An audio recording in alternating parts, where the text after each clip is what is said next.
As I have proven and will continue to prove, when visibility is high without miraging, we see way too far in total contradiction to the globe model. Because of these repeatable observations that anyone can perform, the only counterclaim the globe propagandist has is refraction. As though refraction has this fairy tale property that inexplicably removes all evidence of giant bulges of Earth curvature. The globe claim is patently false. As shown here and in countless examples, refraction is real. It compresses, it stretches, it distorts, it obscures and mirages. You can see it with your own eyes. But the globe propagandists have hijacked the term refraction and took this observable reality and deceptively changed refraction into an imaginary Earth curvature removing device. In my last video, I shared this footage proving the Earth is flat. The globe horizon was supposed to be closer than 2.3 miles, but the horizon is many miles beyond 11.2 miles. The globe bulge was supposed to be blocking 25 feet of the first turbine and blocking 53 feet of the furthest turbine. Instead, you can see the base of the turbines getting perspectively higher instead of sinking below the supposed Earth bulge as the ball would require. The globe propagandist's only counterclaim is that refraction caused the Earth bulge to disappear without a trace and then reappear miles beyond 11.2 miles, all without affecting the 6 turbines in between. I hope you already see that the refraction claim is without merit.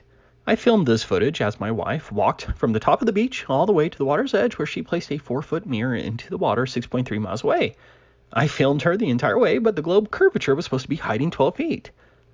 But look at this still from the video. There is absolutely no distortion of the distant shore. But this 12 feet here should be behind the curvature of the Earth, like this. Did that 12 feet hop the curvature without causing a cascade of distortion? If 12 feet jumped the curvature, wouldn't it then overlap the 12 feet above it, causing manifest distortion? Are we to believe that every inch up to at least 100 feet uniformly arced perfectly over the curvature to present this flat, non-distorted distant shore? Ridiculous. In this example I shared in my Flat Earth Fact Video 1, the distant shore was 21.03 miles away. You can see the non-distorted distant shore. 223 feet should have been hidden behind the Earth curvature, but none of it is. If 223 feet hopped over the curvature, where is the manifest distortion, as that 223 feet would then overlap the 223 feet above it? There is zero evidence of this refraction distortion, and the mountain behind evinces the same.